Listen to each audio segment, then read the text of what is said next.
Broadcasting live. It's America's longest running talk show on computers. It's Computer America, bringing you the biggest names in technology with guest interviews, new products, and your emails. Listen live at computeramerica.com on any device around the world. Email the show at live@computeramerica.com or find us on social media. Be sure to check out our website for contests, giveaways, show notes, live video stream, podcasts, and more. You're listening to Computer America.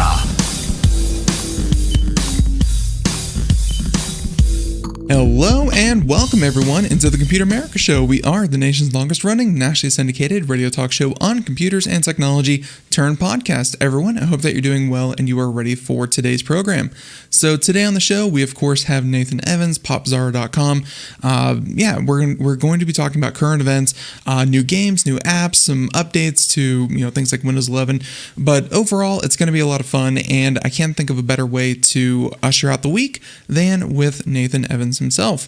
So everyone, if you're ready for this, just need to mention real quick, computeramerica.com. That's where you'll find everything, past shows, future shows, articles, show notes. We just recently put up an article about Wi-Fi 7 SENS sensing technology. It's something that should be here in a couple of years. It's the new standard, looks to be ratified, and it has a lot of implications. So if you want to be spooked, I know it's January, not October, but if you want to be spooked out, give that a quick look, and there's a lot of implications in there.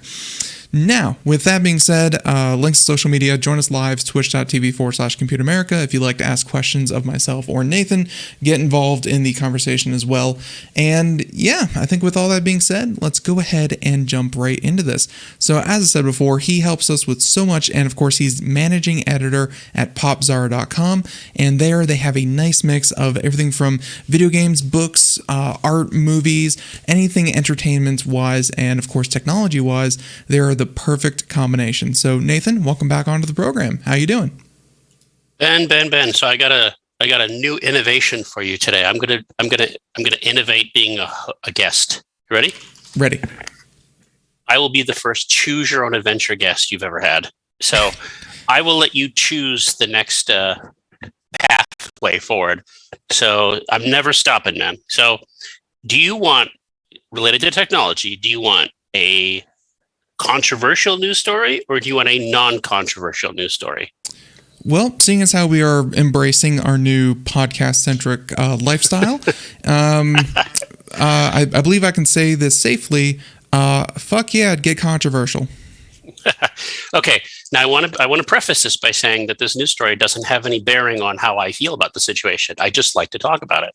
See, politically, I'm kind of in the center, and I don't mean that like a fake center. Like, I don't mean like the center of left or center right. I mean, I'm smack dab in the center. And I don't do it for any ideological reasons. I do it because it's more fun, and I get to make fun of everybody. It's a lot more fun. You should join the party. It's a very small party, but we're growing. I don't want to hear about the Neil Young Spotify story anymore, but there is something interesting about it because the story is so fake. If you've read about the Neil Young Spotify story, chances are you haven't heard the real story. So real quick, for those who need a complete recap and under a rock, Neil Young wanted Spotify to pull his catalog because Joe Rogan was having guests on his program that were touting anti-vaccine, anti-COVID, that kind of thing. It's not that bad, whatever general falsehoods that they claim. So Neil Young said, it's me or him, and obviously Spotify recently paid like $1 billion to have Joe Rogan on the program. Yeah. So yeah, they chose the obvious answer. We should say that Spotify paid a fortune to get Joe Rogan off of YouTube and iTunes and all this. Yeah. So what that basically means is that Spotify has a huge investment, and of course they don't have the money or the purse strings of a Netflix or a Microsoft just to buy everybody they want. So they're strategic investments, and by all accounts, it's paid off with the Joe Rogan experience. Truth be told, I've never listened to one episode of that thing. Never. I agree with Joe Rogan in spirit that you should have everyone on your show and you should be open-minded. And I think that's kind of, if you listen to his supporters, they kind of think that's kind of the appeal of Joe Rogan. Yeah. Is that he doesn't necessarily pull punches. He's not like he's not like the vapid, insipid shows like Jimmy Kimmel or Trevor Noah, which basically you basically have to be inebriated to enjoy that. But that being said, I think I'm a news junkie on my own. I don't necessarily need constant reinforcement. So I don't say that as a slur or as a slight against Joe Rogan. It's just, it's not my thing. I do consume a lot of podcasts, but normally they're comedy ones. Mm-hmm. That being said, the whole story is that, like you said, the funny thing that you just said was that obviously Joe Rogan is known as a stand-up comedian. So just saying, but but he's in that space. Like if you, like Trevor Noah, I mentioned him for a second. Trevor Noah is going to get more attention just me mentioning him on your show than he gets from his own show, because this is a guy who is a genuinely funny comedian who came over here and deteriorated and destroyed the Daily Show and turned it into some unlistenable garbage. And if you look at the Twitter feed, it's Jon Stewart always knew when to go to that line and not tiptoe around it, over it. Mm-hmm. Trevor Noah is basically a third-rate carbon copy derivative, photostat of other inferior shows. So you're getting a copy of a copy of a copy of a copy of a copy, and it's not funny. But when you go there, I feel like John Oliver's show really picked up where Jon Stewart's left off. Well, that's the funny thing. John Oliver was supposed to be the replacement, but HBO snatched him away. Mm-hmm. And so he was left with this, leftovers. And if you've ever listened to Trevor Noah stand up, at one point he was a funny guy, but they've all made the same calculation that they no longer have to necessarily be funny. And had you picked the other choice, door number 2 that you didn't pick, we would have talked about Mel Brooks and his new autobiography, which we still can. But my point is that the difference between comedy and tragedy, as described by Brooks, is not necessarily like, the famous quote, I cut my finger, you walk into a sewer hole. It's that it's a rebellion against the madness. It's a rebellion against the evils of the world. And when you reinforce stereotypes and you reinforce negativity at someone else's expense, it's no longer comedy anymore. It's the same way, the same reason why people laugh at torture than they do at comedy. It's the same reason they cry at sadness at comedy. It's because they work on the same emotions. And if you watch these so-called comedy shows and they just reinforce the negative stereotypes, they're not funny anymore. You're not laughing with or at. You're laughing to condemn, and that's not comedy. Not even close. Not funny at all. But going back to Joe Rogan, we deviated to Joe Rogan and Neil Young. Yeah. Sorry, you see, I kind of wish you picked door number 2 now, but no. But going back to door number 1, though, the whole story is that Spotify canceled Neil Young, and that's not what happened. Not at all. And the only reason I wanted to bring it up. Give me 1 second here. You there? Okay. Yeah. Okay. Sorry. The reason I wanted to bring it up is very simple. Is that there are stories coming along that Spotify canceled Joe Rogan, this and that. That's not what happened at all. What happened is that Joe Rogan, Neil Young threatened Spotify. He said, if you don't take him off, you have to remove me. Yep. And I think there are rights issues regarding that. I don't think Neil Young actually has the right to do that, but he did. And I think from what I read, Neil Young has like the vast majority of his own music rights. I know that a lot of artists sign over their rights to their publisher or recording house or whatever. Mm-hmm. Neil Young has the vast majority, like 95+% of his own music catalog, so he can. The story, though, the story becomes a little strange because the reporting was not right. And one thing they always leave out as a tech thing is that Neil Young himself was a competitor to Spotify at one point. He made a very, very pricey music player called Pono, and it was a portable music player that cost $400 and only played FLAC audio files, and it was going to have an ecosystem. And he didn't like Spotify, didn't like Apple or anything. Like he is not an angel in this fight. He literally was a failed competitor to Spotify. So, and every single person who's commented about this story has left that out. Every single news report. Well, I think that a lot of people haven't even heard about that. So, well, that's what I'm saying though, because they're not journalists. They're doing what Trevor Noah does. They're championing it because look, if you read the actuaries, they've already been against Joe Rogan. I mean, they've tried to cancel him forever. This is not a matter of ethics. This is a matter of confirmation bias. And you can hate Joe Rogan all you want. I kind of wish they had listened to him, like unlike me, who's admitting I didn't. But the fact of the matter is, it wasn't Joe Rogan demanding to take Neil Young off. It was Neil Young demanding to take Joe Rogan off. Mm-hmm. I can't believe that the man who sang "Keep on Rockin' in the Free World" would be so censorious. Like, if you have an audience like this and you really feel you're right, go on his show. I'm sure he would have you on it, because I'm sure Joe Rogan's a fan of Neil Young, and discuss it. Don't threaten and throw a temper tantrum and take your ball and go home. You failed, Neil Young. You're a hypocrite. You had a failed device, a failed ecosystem. You tried to convince everybody that you had a better service. Nobody wanted it because you charged a lot for it. And now you're pissed off, and now you're crying foul over this. Has nothing. And for example, go to The Verge right now. Main story, he's insulting the quality of Spotify. Neil Young, the quality of Spotify was just fine before last week. You were fine with it. Now you're not, because you're a hypocrite. And of course, now Apple is tagging on to this, saying that they're now the official home of Neil Young. They're hypocrites too. So Apple's jumping on the, they're jumping into the headlines and trying to grab a little bit for themselves. Exactly. Well, you expect that from Apple because they're all like that. But the fact of the matter is that somewhere lost in this is a very interesting tech story about comeuppance and about mea culpas. And that's being forgotten because we don't have journalists anymore. We don't have on either side, by the way. The people that are pro Joe Rogan, the people that are anti Joe Rogan, none of them have mentioned this. Like, even now, you're probably hearing about this for the first time.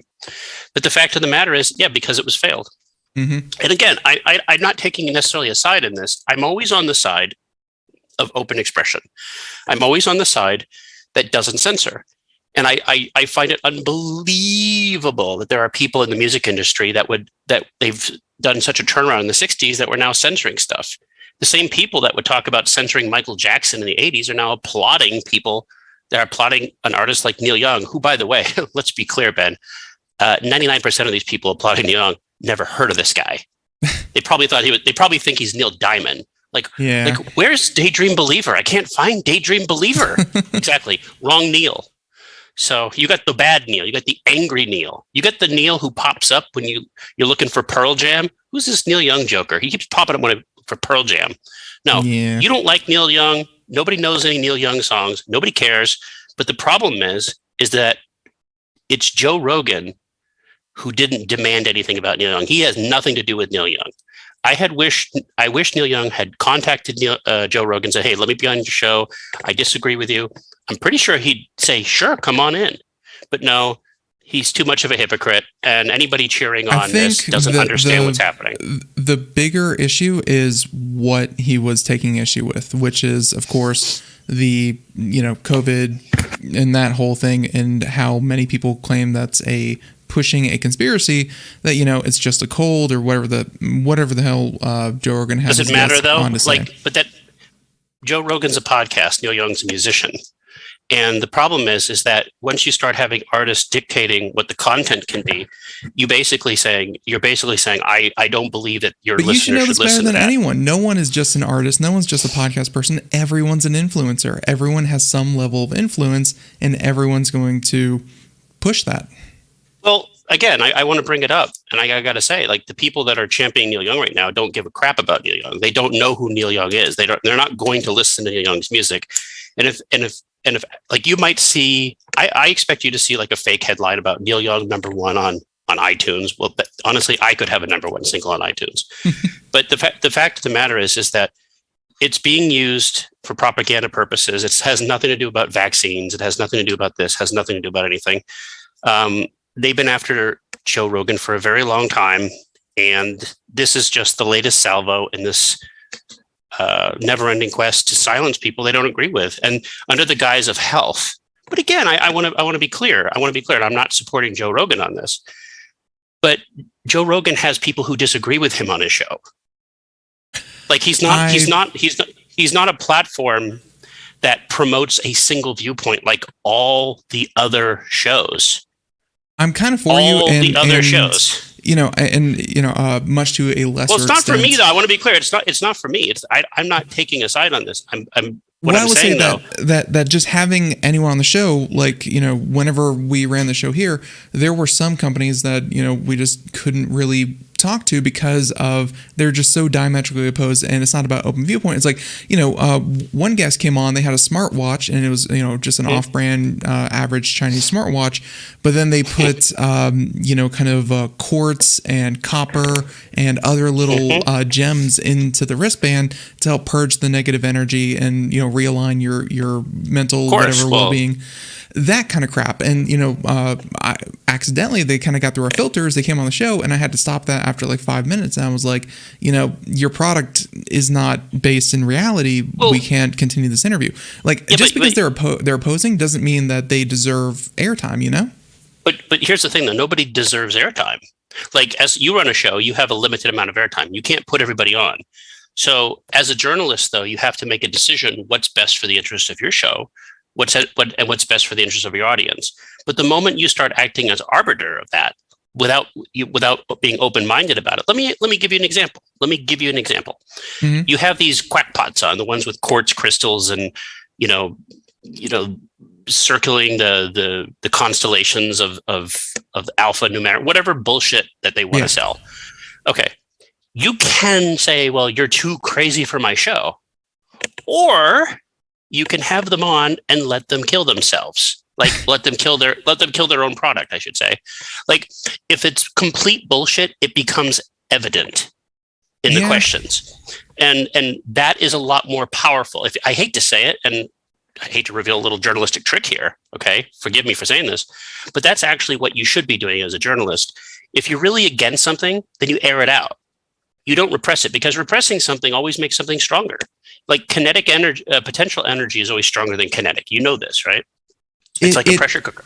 It was something more of like, I tell the story to, just everyday people that one time I was listening to an Ancient Aliens marathon. I was like 16 hours in. I had it in the background. I wasn't watching it for 16 hours, but, I had it on in the background for that long.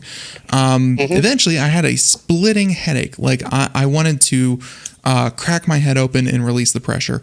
And I realized it was 16 hours of half listening going, that doesn't sound right. I was like, I don't know about that one. And they're like, ancient astronaut theorists believe. And after, 16 hours of that, I was like, I can't handle this anymore. That's the point where I kind of get to. And I know you're absolutely right. Being a journalist, you're not there to discern information for people. That's for pundits, and that's for talking heads and that kind of thing. Keep in mind, okay, I have to amend what I said. I said what I said was mostly awesome.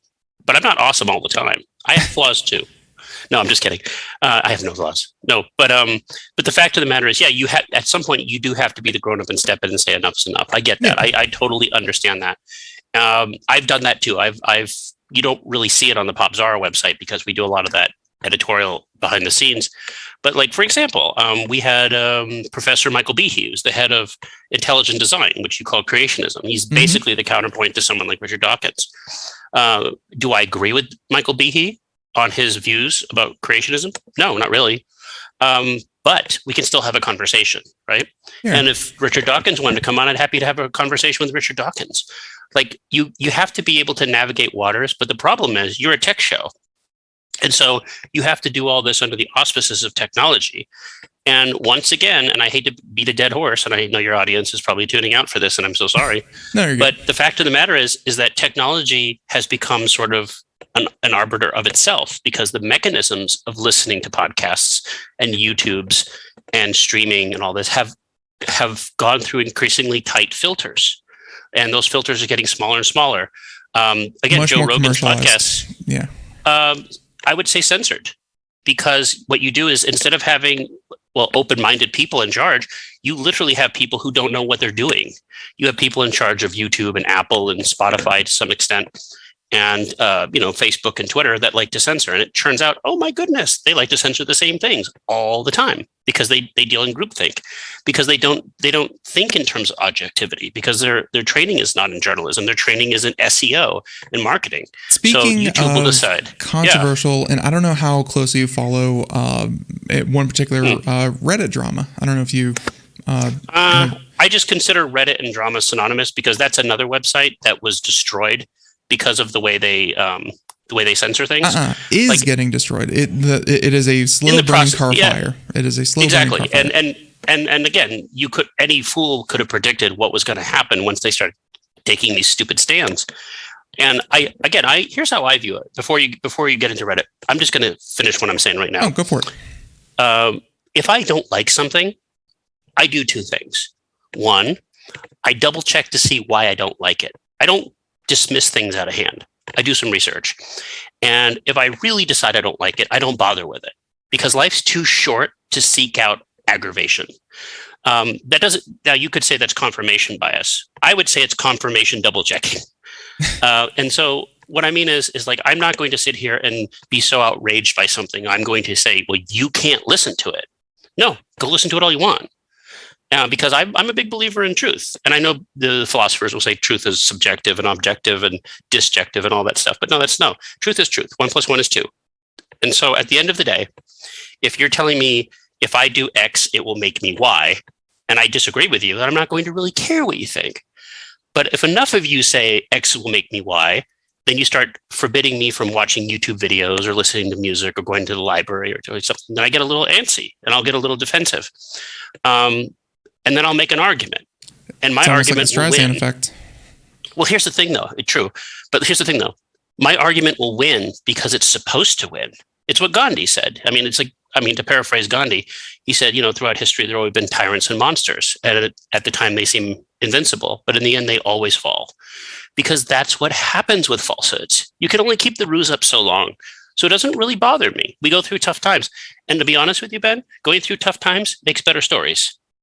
There you go. Utopia is boring. So I'll just say that. Yeah. And so what's going on with Reddit now? Yeah, and it was just kind of a quick aside, but it was just how media portrays and kind of companies react and stuff like that. But that whole thing was the whole anti-work thing, which I wanted to bring up for a while on the show. Never really found a good time to do it. Oh, that guy. Yeah. Okay, I know what you're talking about. He was on. Was Fox. He on Tucker Carlson? I can't say his name. The guy with the bow tie. Does he wear a bow tie anymore? I don't know if he was on that show, but anyways, he was on a show on Fox doing an interview about the quote unquote anti-work movement that was happening on Reddit. It's one of the fastest growing subreddits, blah, blah, blah. I have been thinking for quite a while now, there's a big, not misinformation campaign, but almost like a influence campaign where, and we found through Cambridge Analytica and a lot of other sources that there are forces outside the U.S., either Russia, China, Pakistan has a pretty good one going on, where they will promote alternate viewpoints to get people riled up. And we saw that happen with, kind of Republicans and that kind of thing. We saw that with Black Lives Matter, George Floyd movement.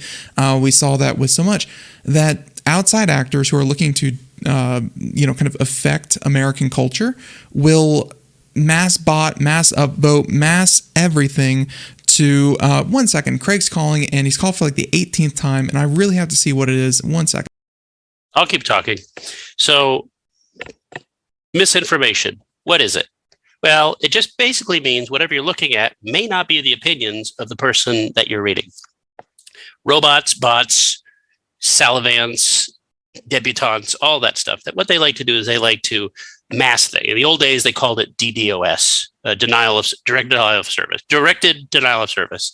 You could take down a website by bombarding it with traffic. And eventually, it gets so much that servers go, I can't take this anymore. I'm dead. But nowadays, they don't do that because servers are pretty tough. So what they do is they do it another way. They do it mentally. And he mentioned Cambridge Analytics, company that got in hot brouhaha with Facebook years ago. Do you By the way, only got in trouble because they admitted they were doing Facebook psychological testing by deciding which news stories would inflame people psychologically? Right. You remember that? Yeah. Oh, you're there. Yeah, like this is nothing new. And Cambridge Analytics was actually one of the good guys when they helped the right team. But when Cambridge Analytics data started helping the wrong team, they became the bad guys and they needed to be destroyed. By the way, and that was the fun thing about Cambridge Analytica was that they got in trouble for using Facebook as Facebook intended their advertisers to use the platform. Like they didn't get, they got in trouble for doing what Facebook does. I want to be clear though, they were championed when they helped the right team. They were championed. They were lauded. They assisted the Barack Obama re-election campaign in 2012. And so my problem is like you were saying about outside actors, totally true. But as I was explaining by the way, how's Craig? infuriating, but that's normal. We're pro Craig here at Computer America. We're always pro Craig. Mostly. So I'm keeping the flame alive. Join my subreddit. But anyway, what I'm Ben, you're exactly right. But let's just simplify it a little bit for the cheap seats. At the end of the day, what you're talking about is a more sophisticated psychological version, like I said, of the DDoS. Is that you're basically weakening cultural, I would say, cultural adhesions by causing mass chaos with online subsystems. Yes. By introducing massive amounts of misinformation or riling. And I just want to say real quick. All right, me first. I just want to say real quick that it's not even about misinformation. It's not even about doing that kind of thing. I think it's upvoting using bots or actual people, but it's getting the ball rolling, thanks to Twitter algorithm, Reddit algorithm, Facebook algorithm, that, momentum. And if it gets 100 likes in the first hour, then it's going to get, promoted to more people. Anyways, they get the ball rolling. And I think that they give an outsized influence or an outsized reaction to a minority opinion, and therefore it becomes more outspoken and more controversial, because they think, wow, look how many people agree that the sky is blue. I can't believe so many people think the sky is blue, blah blah blah. But in reality, one person said it, and then someone else picked it up, gave it 100 fake likes, and now everyone's arguing these two sides. By the way, it happens all the time. I mean, that's nothing new. That's how advertising works. That's why people get sponsors. Like that's why they'll hire like an old decrepit football person, because that person has some cachet with their name, or cash with their name. By the way, you say cachet or cash? Cash. Okay, I say cachet because it sounds like sachet. I say cash with computers, but cachet with personal. Yeah. Okay. Right. Okay, you do the same thing. By the way, but I always say GIF. So GIF. Well, GIF's I say GIF because everyone says GIF, and got to be. You're a contrarian. No, but that's what it is, though. Like you can hire a celebrity, and a celebrity will suddenly give your product a lot more cachet than it would have had otherwise if you hired Joe. But the problem is, this is nothing new. And do you remember the 2008 presidential election when Ron Paul would win every single poll on every single thing? He was completely a product of this. He was the internet's darling. He really was. And full disclosure, and I've told this story before, we were involved in that. Pop Zara, actually, a little bit involved in that, because one of our writers attended one of his rallies, photographed him. The campaign stole his photos from our website and compensated him by hiring him to be their official photographer. There you go. So, yeah. By the way, and we talk about this, though, but I want to be clear. Those troll campaigns wouldn't work if they didn't know they would work. And it makes you wonder, like I mentioned about Facebook and their psychological shenanigans, like what do they really know about us that they're not sharing? Like advertisers know our weak points. Can we be honest with this? Did you ever see the movie? What was the movie with Meryl Streep and Anne Hathaway? Devil Wears Prada. There's this great scene in that movie. Yeah, it's a good movie. There's a great scene when she's like, oh, what does it care? I forget what they're talking about, lipstick or something. Mm-hmm. And Meryl Streep schools her on advertising about how green, head to whatever. toe. She thinks she's being unique, but this is all influenced by people. Yeah. Exactly. Like they know, like if you actually knew what advertisers think about you and have known about you, you would freak, because they think women are emotionally susceptible to programming. They think men are susceptible to boobs. They think the lowest common denominator. Like right now, the campaign is like interracial couples because it appeals to white liberals. Like if you really want to have a dim view on human society, look at how advertisers view you. They view you as dumb sheep, dumb, stupid sheep. And for the most part, they're right. We're dumb, stupid sheep. Because we follow things. We follow our electronic gods. And that's true. We all do to some extent, right before the beginning of the show, you and I were talking about what game we think is going to be the best-selling game of next month. Mm-hmm. And we'll get to that. And I told you, like, I think I commented, like, I'm just going on the metrics, right? Right. But it's not, like, my opinion matters very little. Like, and that's the thing about it, is that, like, what I think is not what people think, unless I'm like a major celebrity, and then what I think can become what people think because of the sphere of influence. That's how it works. And the trolls work because what the trolls do, they use Venn diagrams and they say, well, how many of these weird things overlap? They create this special recipe and they blurt it out and it works. And combine that with the way that sort of the country and the world is divided on this left-right schism. And pretty much people will start defending things they don't even believe in. Like for example, Neil Young. Like you have people defending Neil Young who don't know who he is, but they know they got to defend him because he said the right things about the wrong guy. And really, I mean, like stories like the Neil Young story are, I think, a really good example of something that, Neil Young, great songwriter. I guess. Yeah, sure. You're right. I'm one of those people that I'm like, Neil Young. I've heard a few songs. I've heard of but let me put it this way. Can I say this? Can I say this about Neil Young's music? Okay. Crosby, Stills, Nash and Young was just as good without the Young.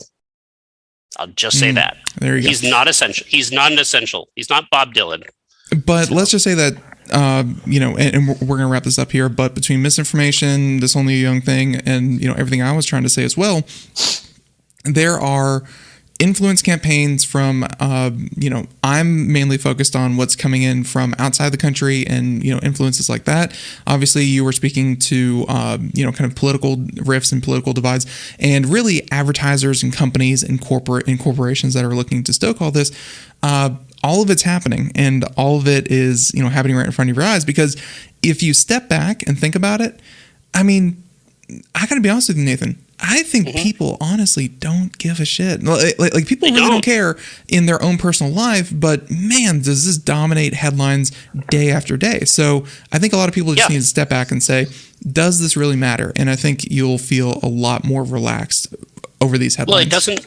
Well, that's the thing, though. It's because increasingly, a bus that delivers your children to school safely doesn't make the news. A bus that gets into an accident carrying your children makes the news.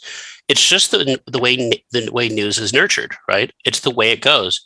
And the problem is that because we live in a highly politicized world, the negativity has to be directed to somewhere. And in the absence of negativity, we have to create negativity.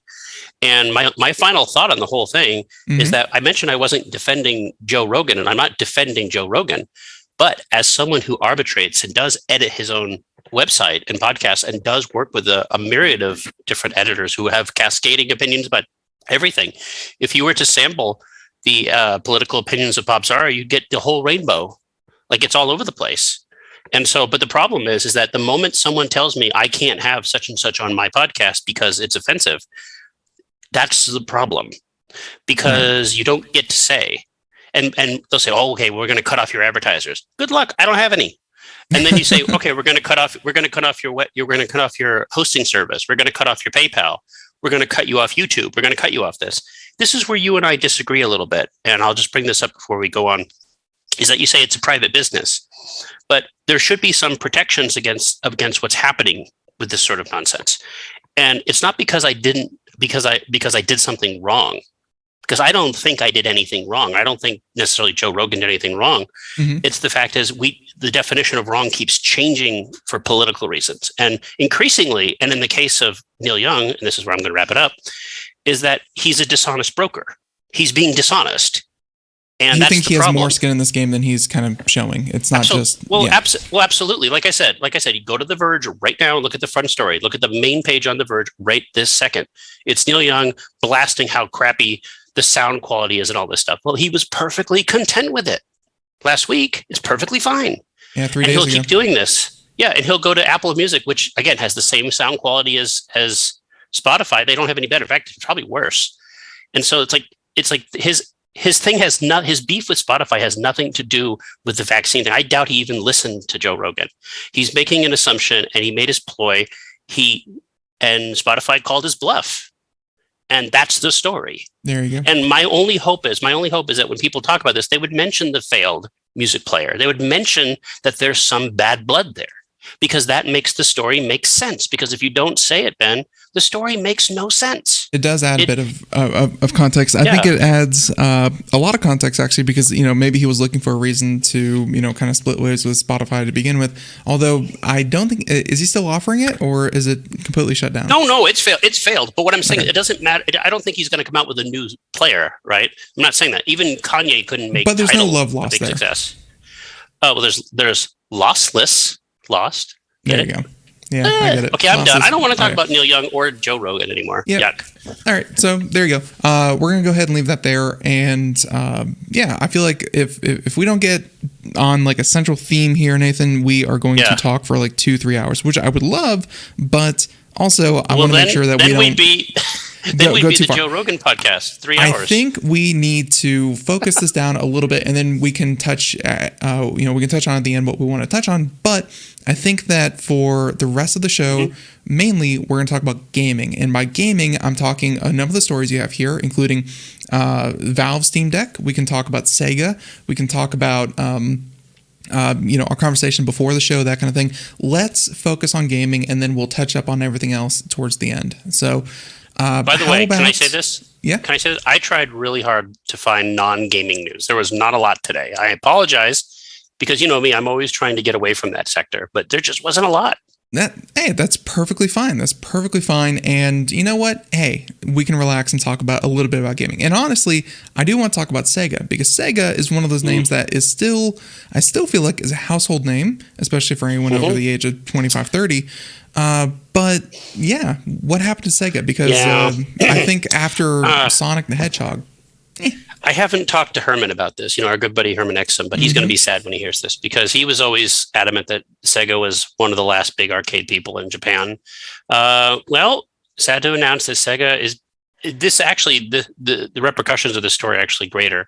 The headline went: Sega leaves the Japanese arcade business. They sold it off to what was the company they sold it off to? Genda, and Genda, they're going to be also and I don't know how it's Gigo. Gigo, yeah. So basically, if you follow the history of arcades, which, by the way, if you were to narrow down my favorite genres of gaming, arcades would be at the top. No questions. Like more than anything else. And you can imagine how sad I am because of that. And we'll get into this in a minute, but one of the miscellaneous stories we're going to talk about is that at Popzara, we did an end of the year wrap up. And we talked about the best games of 2021, which we can plug if you want. But in that podcast, I actually discovered something about myself. What's I know that? this sounds crazy. That I actually, when at Popzara and elsewhere, when we see things like Doom or Doom Eternal on the Switch or Dying Light on the Switch, games that shouldn't be technically feasible on old hardware, that's a callback to the arcades for me. Because it's a callback of when you had to take this impossibly advanced game and make it run inferior hardware. And that's something kids today don't know anything about because there's no oxygen. There are no arcades. There's just not, except unless you figure, like a round one or what's that horrible place with all the popcorn? Something Brothers, I forget. But the arcades meant something to me as a kid, and they're gone. And I'm like they're like Nickelodeons with the 5-cent movies. They're gone. But Sega was the best at this. Sega was my favorite. And I think a lot of people thought Sega was their favorite. And as they transitioned to consoles, that kind of like the whole appeal, like if you actually look at all of Sega's advertising for the Genesis and Master System, it's all bring the arcade home, arcade. Because Sega was the best at making arcade games for a very long time. And that ship has sailed a long time ago. But they stayed on. I was actually at the world's largest arcade last year in October. It's actually called Fun Spot in Laconia, New Hampshire. I think I talked to you about this. I took pictures. I'll show you. I shared. I don't know if did I show you the pictures? I don't think you did. Okay, but there's this huge Sega Rally 16 arcade game that came out last year in Japan. 16 players in the arcade. I'll share those pictures. And Sega kept it alive. They kept their arcade thing going. They weren't producing the quality they used to, but and I'm not really the right person to talk about this. Herman is, but Sega was still a presence in the arcade. But of course, COVID happened, and that wasn't the sole reason. It's just the arcades are obsolete for the most part. Yeah, it's hard to get people to go somewhere else, play a game, like you said, on inferior hardware. And, there's always the social aspect. I mean, I grew up in an arcade, Fun Depot down in South Florida. Every Friday night, my mom would drop my brother and I off with $20 and be like, make sure this lasts you, 3 to 4 hours. And then she'd drive away. And, that's how I spent every weekend, between the ages of 9 and 15. And it was perfect. And you come home and you're like, God damn it, he came home. It was a lot of fun. My point is, I love arcades, But have I been back to an arcade in 10, 12 years? Not really. I've been to like one or two as like a novelty thing. It's not something I do on a regular basis. And I can imagine Japan, even with, and I've seen, TV shows and, kind of, what do you call like those travel shows, like where they just walk around. Like arcades are a huge business there, but I can see even there that it's, bring the arcade home. Like you said, it's just not needed. By the way, I just sent you the link. That it's pretty impressive going through the old arcade. That was my original arcade. Like if you ever see it, like the old 8-bit games, the old Defenders, the Pac-Mans, all that stuff. But no, I really came up in the 1990s, and the heydays of the fighting game industry, and it helped change my career. It literally brought me to where I am today because of it gave me access to places I wouldn't have otherwise had access to. Some of my greatest memories are there, and if you keep going through that pictures, you'll see they have an original Pong machine. Yeah, it's crazy. That's the world's largest arcade. I will say the world's largest classic arcade. Yeah, I will say the last place I went to was a place in Dallas called Cidercade. So yeah, that was. I was at I went to a donut shop in Savannah on my trip last year, and I stopped at this place called 8-Bit Donuts in Savannah, and it was a hybrid donut shop, MAME arcade. It was kind of fun. That sounds awesome. Look at that. It was a lot of fun. Crazy Kong, by the way. Before it was Donkey Kong. But no, it's fun, man. And like I said, it's something I miss. And unfortunately, we're talking about different things because Sega, like I said, as a creator of brand new, like compelling arcade stuff, like I said, it's Sonic the Hedgehog now, and third-party games. So, which is fine, I guess. Which is fine, but it's just RIP. I would suggest anybody listening, if they should go look up the history of Sega and the arcades. Insane it's these amazing. Arcades are. They are not like the ones that you're even talking about. Like these things are just cultural. Those are points. Exactly. And it's just sad that it's sort of the sign of the times that arcades could never transition, like survive the way like movie theaters, for example. Movie theaters have been so resilient. You and I talked about this before, that movie theaters are not going away, like even after the COVID thing. And I think it's because online services like Xbox Live and Steam and PlayStation, whatever, they kind of replaced the, what's the word I'm looking for? Sort of the competitive sociality of arcades. Mm-hmm. Like you don't need to leave your house to play a game anymore. And I think the attraction of lazy outweighed the attraction of social. I think the word people like is convenient. Convenient, but I've gone on record as saying I don't think esports is going to be a competitive thing. I'm going to amend what I said a little bit. Mm-hmm. I think esports or Twitch streaming or whatever you want to call it has its place, but I don't necessarily think that place is a competitor to like ESPN sports. I think it's going to find its own niche, but I think anybody hoping that ESPN gaming whatever is going to become a competitive thing is it's a pipe dream. It's not. It's just you know what happened since you last been on, and I would love your opinion on it. Sure. Did you know? I hate it. Did you know Activision Blizzard sold to Microsoft? Oh, I hadn't heard. Yeah, I've been. You see, for I have been to Mars. No, sorry. If you catch that reference, then you're smarter than I am. Yeah, as I said on our State of Gaming podcast last week with Corey, that's literally the biggest gaming news I've ever heard. Yeah, me too. And I don't know how to. I opened up the headline, I read it, and I had to like double read it because I was like, "Well, that must be a typo. Like, maybe they have like a partnership, but for one to just completely just eat the other was surprising." Microsoft pounced because of the troubles that Activision's going through. Their stock price was so low and attractive for a takeover, and I think, and I'm sure that with the State of Gaming and Corey, you covered this way better than I ever could, but Microsoft got a hell of a steal.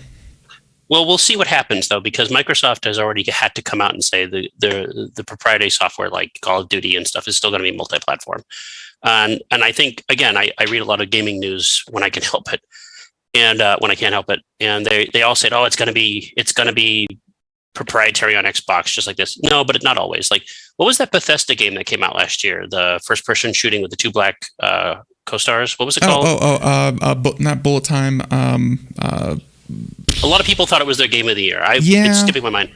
But that game is Bethesda. It's owned by Microsoft. It was multi-platform. You have Minecraft, you have Banjo-Kazooie coming back to the Switch. Like Microsoft has been very, very, very, very generous allowing their things. And by the way, so is Sony. Like Sony's been putting their AAA blockbusters on PC. We live in a new world. Oh my God, Deathloop. Deathloop. Yeah. We live in a world where unless your name is Nintendo and you sell hardware for a profit, you can't afford to do exclusive software like that anymore. Mm-hmm. You had take 2 games, for example, that came out this month.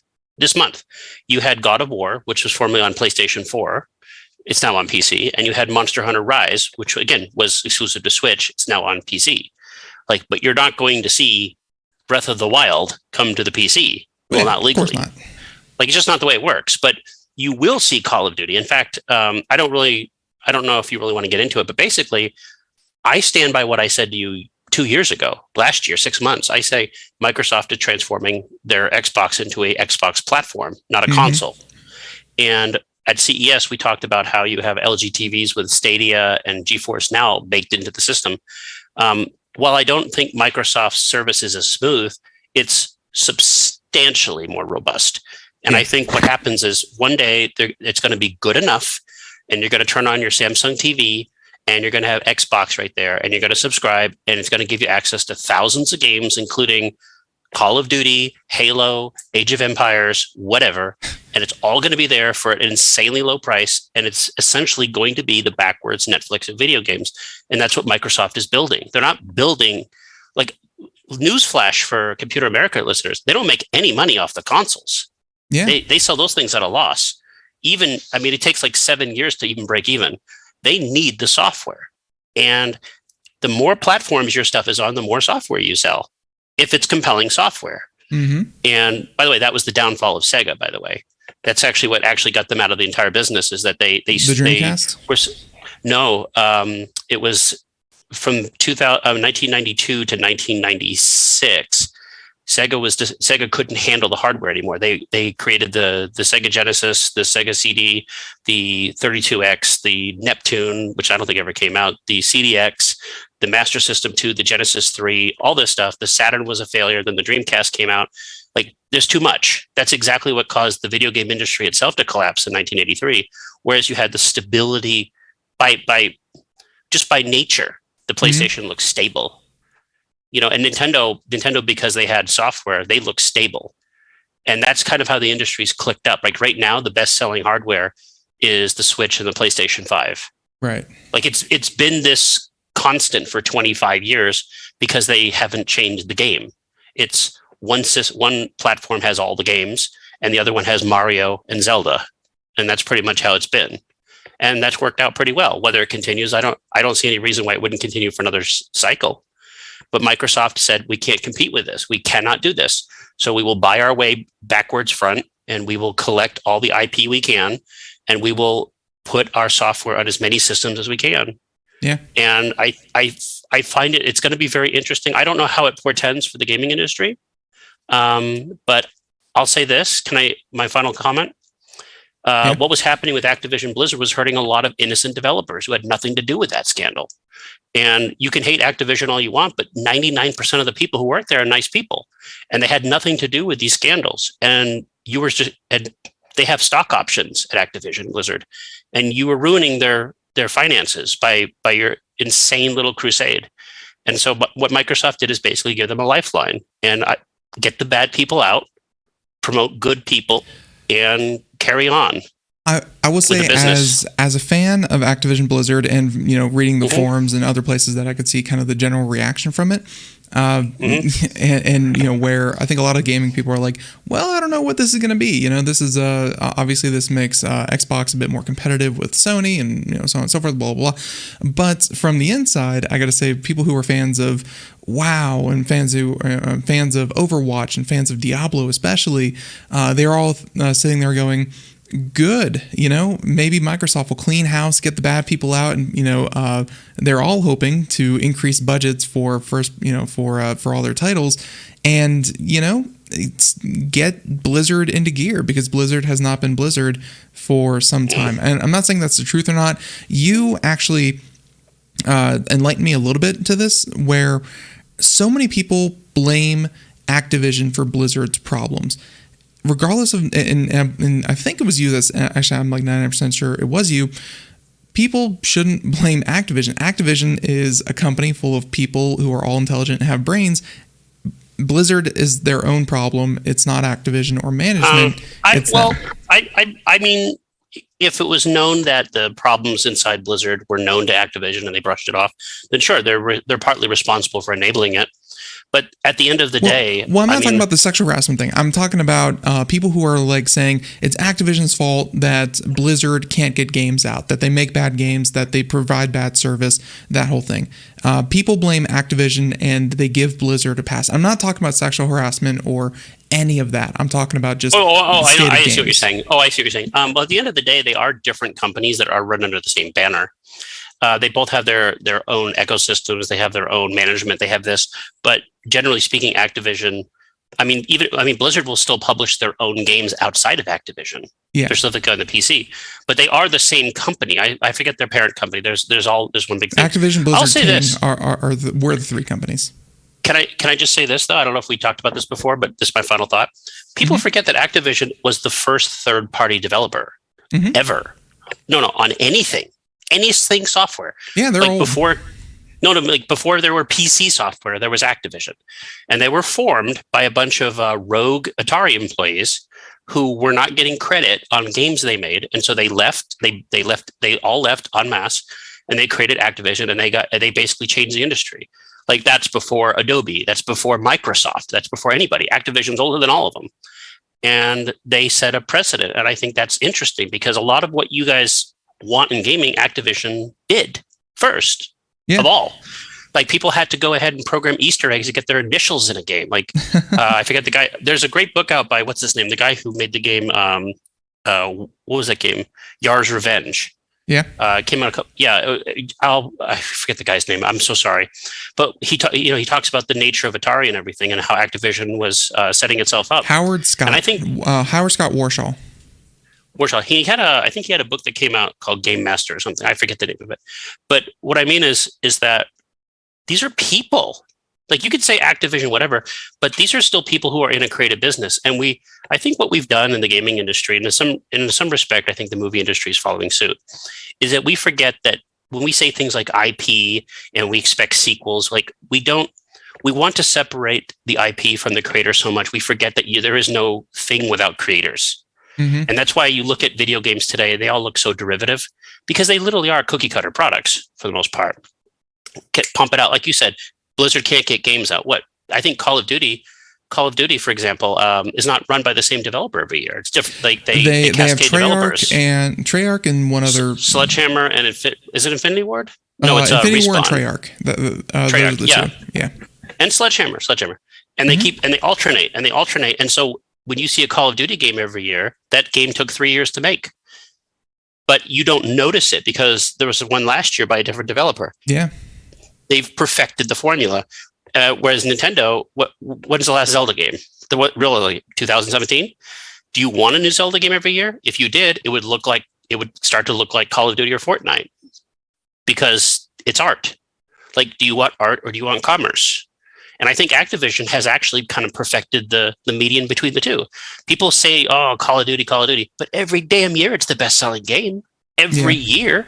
Yeah, you don't get that way if it's not good. And that's really why Sony was, kind of antsy, was that now their competitor, Xbox, owns the biggest game every single year. And I honestly think that Microsoft is not, like, if there's ever a quicker way to get regulators and antitrust people and lawyers to look at your business, it would be to pull Call of Duty from your competitor. That would just bring hell onto Microsoft. Well, pulling Call of Duty from the PlayStation would eliminate the financial advantage of owning Call of Duty. Like there's no lucrative franchise without the PlayStation. Like, let's be clear here. The PlayStation is the dominant sales platform for anything. It just is. It's so dominant that Sony still keeps on legacy hardware, which is insane, which I wish they wouldn't do. But they want to turn the PlayStation into like a PC where you have legacy software for years, like concurrent. Can't do it. It's a console. And I think I think it reflected in the quality of software Sony produced in 2021, Whereas if I can just give a final shout out, a little bravo, I'm kind of surprised. I just want to applaud Microsoft for delivering a really good Halo game. Yeah. And because, they took a lot of lumps, they took a lot of crap, even from me, but they stuck to their guns. They delayed it when it was in trouble. And the end product was a game that was worthy of the name. And I was actually surprised. I told this to Corey, Ben, John Carpenter, like the movie guy, Halloween, The Thing, loves Halo Infinite. He's been tweeting about how much he loves it.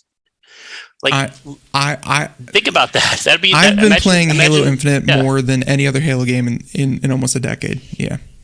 Well, let's be fair. 4 and 5 were mediocre, so the bar was low. But Reach was pretty good. 4 was okay. 5 was garbage. But yeah, Halo Infinite's really, really good.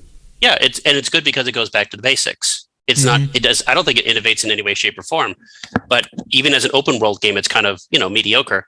But as a total entertainment product, the wheels are spinning the way they should. And frankly, competence. I told you this before. Competence will always trump innovation to me. Always. Right. So yeah, and of course, there's a lot to be said for that. Let's go ahead and speed it along just a little bit. Let me transition you over to Valve Steam Deck shipping on February 28th. I guess I'm just looking for a general reaction. Steam Deck. I think we talked about that when it was announced last time or in December or something like that. I don't know. Well, but yeah, Corey's already got his pre-order, so you'll get one. I expect nothing less from Corey, but yeah. We'll probably have 3 of them. But no, he buys everything. If it's out, he's got it. But I'm skeptical about this for a couple of reasons. One, I'm on board with the idea, but I'm skeptical because Valve has a horrific, terrible reputation with hardware. Yeah. And they don't seem to understand that it's a long game. I'm also skeptical because the available configurations are all bad. They're not consistent with a product that's going to sell well. They're just have you looked at the reservations for Steam Deck? No. Click down. Go on the store you're looking at. Go down, and then they say right there reservation. Click that button. Look at the 3 different things, right?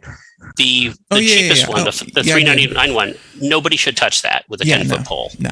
Nobody should touch that. 64, like what is that? A quarter of the storage. RAM. Yeah.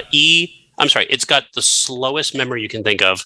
64 gigs for a PC is non-existent. Don't even bother. This should not be available. This should be cut off. Sorry, Valve. You shouldn't be offering this. But then you look at the next step up, which is $130 extra, $530 for a 256 NVE SSD. The SSD is a lot better. Don't get me wrong. But I've heard. And then you have $650 for a 512. Like, this is not enough memory. And I think somewhere, did they mention you can swap out the hard drive? I keep hearing conflicting things on this. I don't think you can. I would imagine expandable storage, but I would not imagine you could swap out the hard drive. Yeah, so I mean, I don't know how this is going to work, but I know the front loading is going to be different for games that are basically 720p. They're not going to be the 4K games that are going to be on your PC. Let's be fair. It's not going to be that. It's going to be drastically reduced visual quality because you don't need to. And my biggest thing about this is, first of all, people keep saying this is a portable PC. This is not a portable PC. This is a portable Steam machine. The games that are going to be available have to go through Steam's approval process. And I don't think all the developers are going to put them on there. This means no Ubisoft games. This means I know a lot of stuff. No Blizzard games, SD, no nothing. Way. There it is right there. Micro SD. Yeah. Yeah, ask Switch people how great micro SD is for fast games. I just had to buy my roommate a 512. I think it's XDSC, whatever, the super fast one. It was like $80 for like 512. But anyway, my problem is the longevity of it. Like, I think in theory it's fine, but honestly, Ben, you and I have both been to CES. You and I've seen you could buy 100 Chinese knockoffs of this thing today. Yeah. Like there's no shortage of it. So the attraction would be having a company like Valve, but again, it happens to be the one company that has a bad track record. So, I mean, I don't know. I mean, I haven't played it yet. I haven't seen it. But it's not a Switch competitor by any means.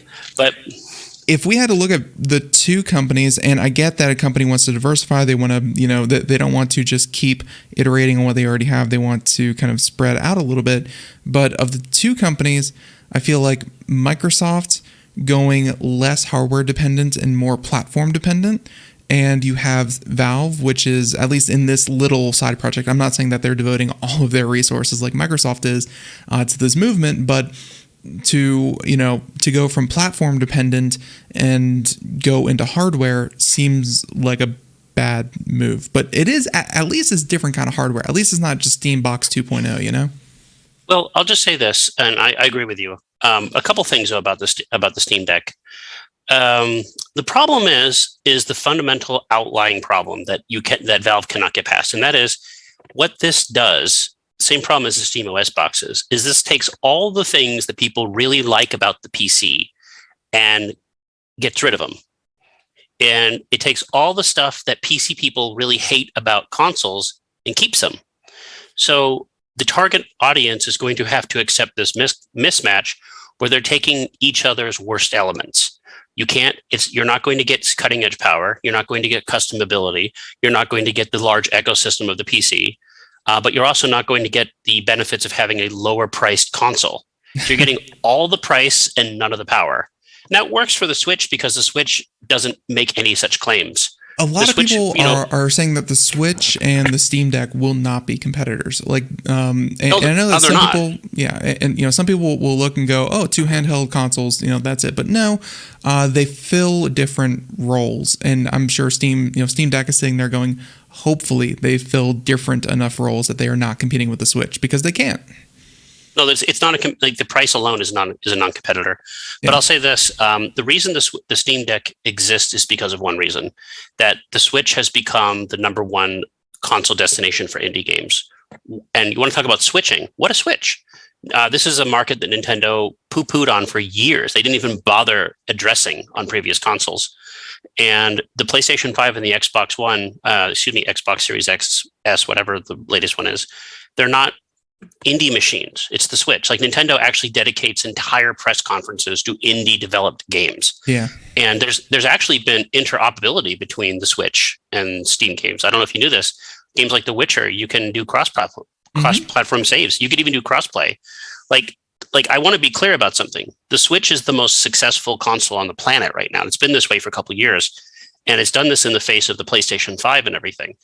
And the reason being is because the PlayStation 5 and the Switch are not competitors. Not really. Like they're both game consoles. They both do this. Depending on how you ask, the Switch is a portable machine. It's a hybrid machine. It's whatever. No, it's a console. It's a console that happens to be portable. You and I were talking about before about Dying Light and Doom and all this stuff. Yeah. It's got those games too, and they run pretty well. They're nobody's first choice on the Switch, but you can play it. And so, again, I'm a game fan. I'm interested in this machine. I'm interested in seeing what it can do. I'm just a little worried because the people behind it don't fill me with a lot of confidence, and the pricing is horrific. Well, there you go. But I wanted to just real quick, and then don't want to keep this. I wanted to keep it under an hour. I'm here all day. Perfect. Let's transition you a little bit from Switch and Steam Deck and all that kind of thing, and what you are looking forward to, because we did talk about Dying Light 2. I also mentioned Elden Ring. What are you looking forward to in February? Because February, like where January was a very quiet month for video game release, because I don't know if they were busy with CES and hardware and all that good stuff, but February is looking like a very good month for people who like games.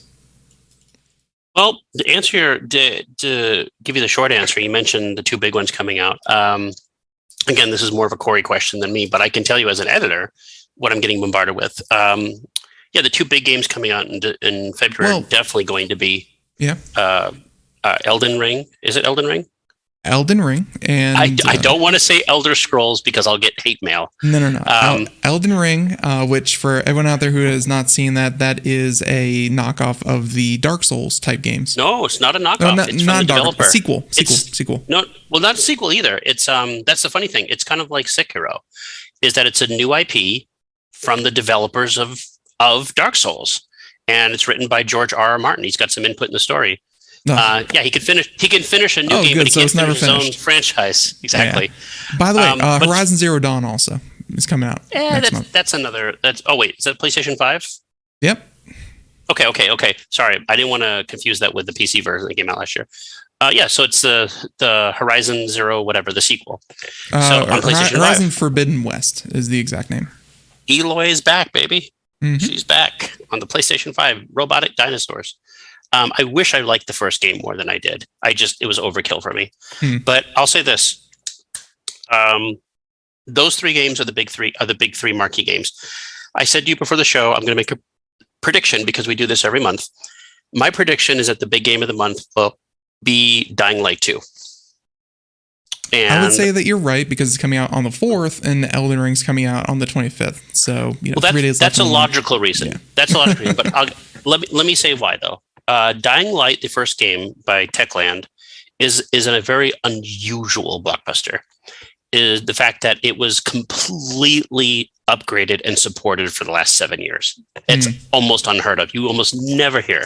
So you have this game that is basically a zombie parkour open world simulator that was a smash. And for the record, the game was released even on the Switch last year and a remarkably good conversion.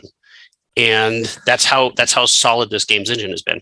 And full disclosure, I've been playing Dying Light 2 for last week. Full disclosure, we get games before they come out, so very nice. Jealous. Yeah. I'm not allowed to say exactly what I think about. I'll just say this. I think people will be surprised when the reviews come out about how people view this game. Yeah. That being said, the first game has gathered such a huge audience and such huge respect that I think, just like you said, just by the sheer nature of energy, I think it's going to be the big game. Will it be the big game overall? Have you seen the news stories about this damn thing? They promised 500 hours of gameplay. They said it's going to be supported for at least 6 years or whatever. Yeah. Like they're front loading expectations, which is never a good sign. And Elden Rings, I think they said the game is going to take 30 hours. That sounds like heaven to me. From what I've seen from like the technical beta or whatever, or the technical alpha where they let, just kind of anyone play for like 2 hours. And, Elden Ring is just those Dark Soul type games where you're right, it's a bit open world, but still, if you don't roll at the right time, you get smashed and you die. Yeah, you do. Those kinds of games have such a cult following that, you don't need a really complex game. You just need telegraphed boss fights and really tight hitboxes. And people love that crap. Can I say this real quick? I'm going to surprise you by saying this. Sekiro was my favorite game of 2019. Really? I think the game's a masterpiece. Yeah, I really enjoyed it. I like these type of games. I am nowhere as big a Dark Souls fan as some people, but I really do like the game. And I would say the Dark Souls franchise, out of nowhere, became the most influential genre of gaming in the last generation. It is so influential. It has influenced everything. It influenced Zelda. Whenever you're playing a game and the game is so punishingly difficult, you have to learn to play it as opposed to quick time events. I'm all for it. That being said, it caused a lot of controversy about accessibility. I squarely fall on the side of the artist. I forget the guy's name, Miyazaki, I think the developer's name is. He basically said, look, I made the game I want to make. If you can't play it, you can't play it. I've seen videos of people beat the game, like disabled people beat it with their feet. Like, there's no excuse. Like, honestly, the whole idea that games should be easy, and we kind of disparage gaming journalists, Ben, especially Corey, don't get him started. But he calls it journalist mode because journalists don't. That is the meme. Yeah. Well, I'll say this, in my history, what developers used to do is they used to give game journalists used to have debug machines, and we would get unfinished copies of the game. We could go any level we wanted. That's how games used to be. And now there's so many cheats, there's so many this, and you wouldn't believe what publishers will give a game journalist to make the game get a good review. But I'll say this, Dark Souls doesn't give a shit. Dark Souls, like, if you don't get good, you don't pass. Yeah. That's it. There's no cheating. There's no nothing. And that, oh my goodness, Ben, that idea caught on like wildfire because people are starting to activate parts in their brains like, oh my God, I'm playing a game. I think when that one journalist from, I forget which publication, failed on Cuphead, I think that's when gaming. Full disclosure. Journalist We're mode. fans. Yeah. We're fans of him. He's Dean Takahashi. He's been on the Pop Zara podcast. I like Dean. I actually think he's a good journalist, but journalists don't necessarily know how to play games. Yeah. That being said, Cuphead was another game like this. Cuphead was so difficult. People, me, I'm like, this is easy. But the fact is, I think long-term success for both of these games, Elden Rings, whatever the hell it's called. Elden Rings will do well if the game lives up to its expectations. They've already kind of said that it's going to be easier than Dark Souls, which makes me a little worried. But I get the idea of wanting to make a game accessible. But if the whole point of the game is to be inaccessible, then I don't know how you reconcile that. Like literally the whole point of Dark Souls is to be tough. That's the game. That's why people play. They don't play it just for the story or the lore or whatever. They play it because the game is so punishingly difficult. That's the reason they play. And the game looks fantastic. I'm really excited about it too, by the way. Like, with the exception of Horizon Zero Dawn, I could say fans have a lot to look forward to with Dying Light and Elden Ring. Yeah, I definitely think so too. And, I got a little list here. They're also mentioning Destiny 2. So there's a new expansion coming out for Destiny, which I actually love Destiny. I actually think Destiny is a lot of fun. But yeah, that's about most of the video games for February. It still, if you're a fan, I mean, there's going to be something out there for you. So there you go. Yeah, exactly. There's all kinds of stuff coming out. And I would once again direct everyone that if you want to hear more about the state of gaming, I mean, Nathan gave us a little tease of it, but by and large, I think the state of gaming podcast that you do with I'm about to say with Nathan, no, with Corey, with myself. I'm the best guest. Yes, Corey. You are.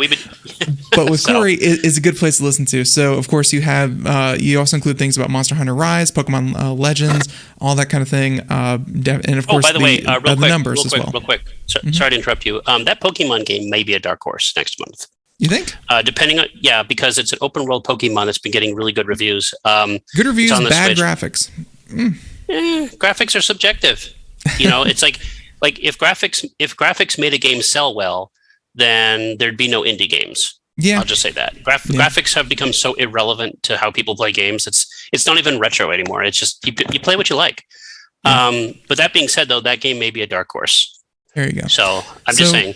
Yep. So we also did not get to a couple of other articles. There's an update to Windows 11 coming that should fix a lot of that. But obviously, I looked up the numbers the other day. Windows 11 is at like less than XP. Like it's at like 0.5% like adoption rate. Windows 11 is really low. Can I say this about Windows 11? Is this going to be the last story? Okay. Sure. Okay.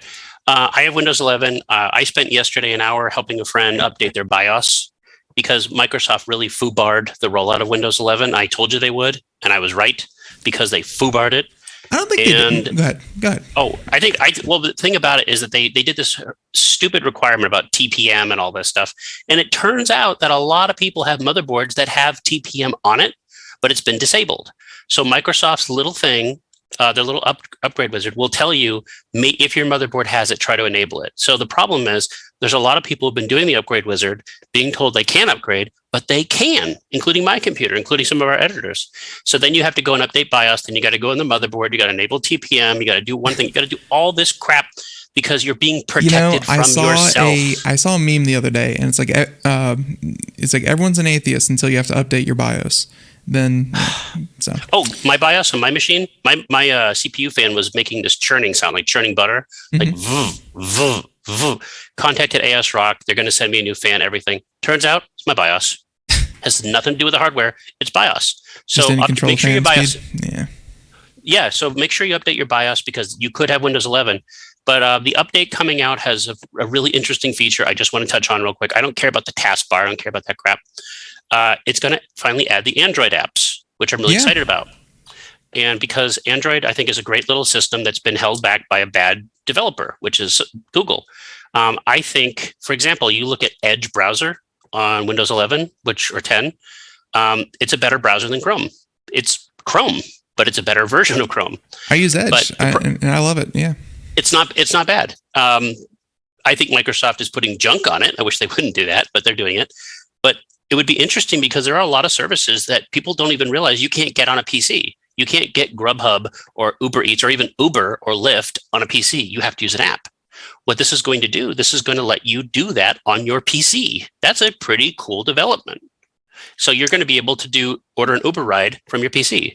You're going to be able to check your Amazon purchases from your PC. You're going to be able to do all this stuff on your PC. And if you have text messages, you could probably do your text messages on your PC again. Like, I think it's a really good match for this, because they've done this on Chromebook, and frankly, it's the only thing that makes that ecosystem worthwhile. So yeah, I'm interested to see how it'll roll out. I imagine there's going to be some, sore spots, but overall, I think it's a good development. Good.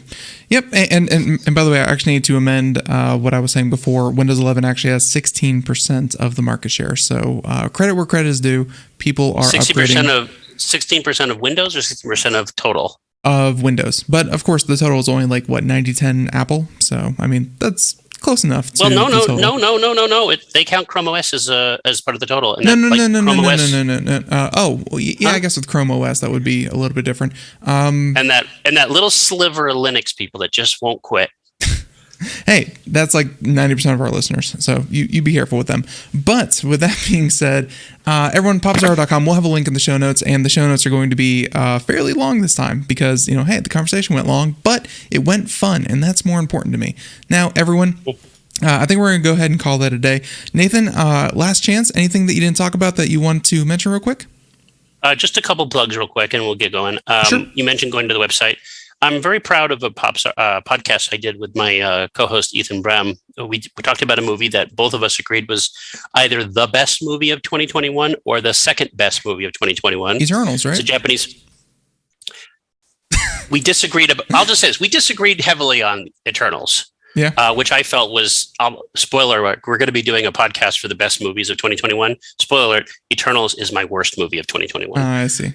By far, not even close. And that includes Clifford the Big Red Dog. No, but the movie is called Drive My Car. It's a Japanese film.